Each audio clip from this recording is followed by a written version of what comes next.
চলতি বছর মধু উৎপাদনের মৌসুম শেষ হলেও দিনাজপুরের অফ সিজনে শসা ফুলের নতুন সম্ভাবনা দেখছেন মৌচাষীরা। শসা ফুল থেকে মধু আহরণে সফলতা পেয়েছেন দিনাজপুরের তরুণ মৌ খামারি রাকিব হাসান রিফাত। এর মধ্যে তিনি শসা ফুলের মধু আহরণ করে বাজারজাত করতে শুরু করেছেন। কিছুদিন আগে আমাদের এই যখন লিচুর মুকুল ছিল, এই মুকুলের সময় কিছু কিছু খামারি আমাদের এই বাগানগুলোতে আসে মৌ বক্স স্থাপন করে এবং মৌ বক্স স্থাপন করার পরে তারা মধু আহরণ করে এবং পরবর্তীতে দেখা যাচ্ছে যে তারা মৌ বক্সগুলো এখানেই রেখে দিয়েছিল। আমরা এই প্রশিক্ষণের মাধ্যমে অনেক সম্ভাবনাময় উদ্যোক্তাকে তৈরি করছি। এই সম্ভাবনাময় উদ্যোক্তারা তারা খামারের মাধ্যমে বিভিন্ন জায়গায় মাইগ্রেশন করে মধু উৎপাদন করে থাকে।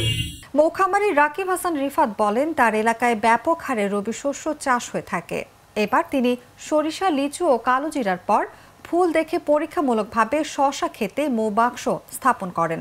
ইতিমধ্যে দিনাজপুরের বাইরে যে অঞ্চলটি আমরা ইতিমধ্যে গিয়েছি, সরিষা ফুলের প্রথম মধু আমরা হারভেস্ট করেছি। এর ধারাবাহিকতায় বিভিন্ন অঞ্চলে কিন্তু আমরা মধু সংগ্রহ করি।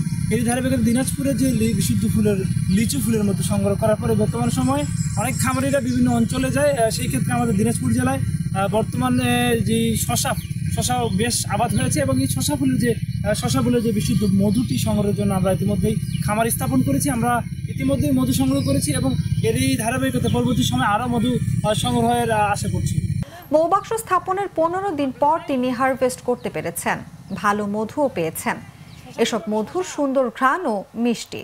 তিনি বাজারে 500 টাকা কেজি দরে শসা ফুলের মধু বিক্রি করেছেন। দিনাজপুর মৌশিল্পের জন্য একটি সম্ভাবনাময় অঞ্চল। এখানে যেমন রয়েছে সরিষার মাঠ, তেমনই রয়েছে বিস্তীর্ণ লিচুর বাগান। এর সাথে সাথে নতুন একটি সম্ভাবনাময় দ্বার খুলেছে। এখানে যথেষ্ট পরিমাণ দিনাজপুর সদরের আশেপাশে যথেষ্ট পরিমাণ সবজির চাষ হয়। এই সবজি থেকে যেমন এখানে করলা আছে, মিষ্টি কুমড়া আছে, শসা আছে, সেই সাথে বনজ যে বৃক্ষগুলো আছে এই বৃক্ষগুলো থেকেও আমরা মিশ্র ফুলের মধু পেয়ে থাকি। যারা নতুন প্রশিক্ষণপ্রাপ্ত যারা তরুণ মৌখামারি রয়েছে, অনেকেই এবার এই মিশ্র ফুলের মধুটা হারভেস্ট করতে পেয়েছে। এই জন্যই বলা যায় যে দিনাজপুর মৌশিল্পের জন্য একটি খুবই সম্ভাবনাময় অঞ্চল। একটি ভুল টপিক নষ্ট করে দেয় আড্ডার দিক, তেমনি একটি ভুল উপাদান নষ্ট করে দেয় পারফেক্ট মিক্সিং। বাট প্রাণ চানাচুরে পাবেন সঠিক উপাদানের ঠিকঠাক মিক্সিং, তাই স্বাদটাও পাবেন পারফেক্ট। প্রাণ চানাচুর, পারফেক্ট মিক্সিং।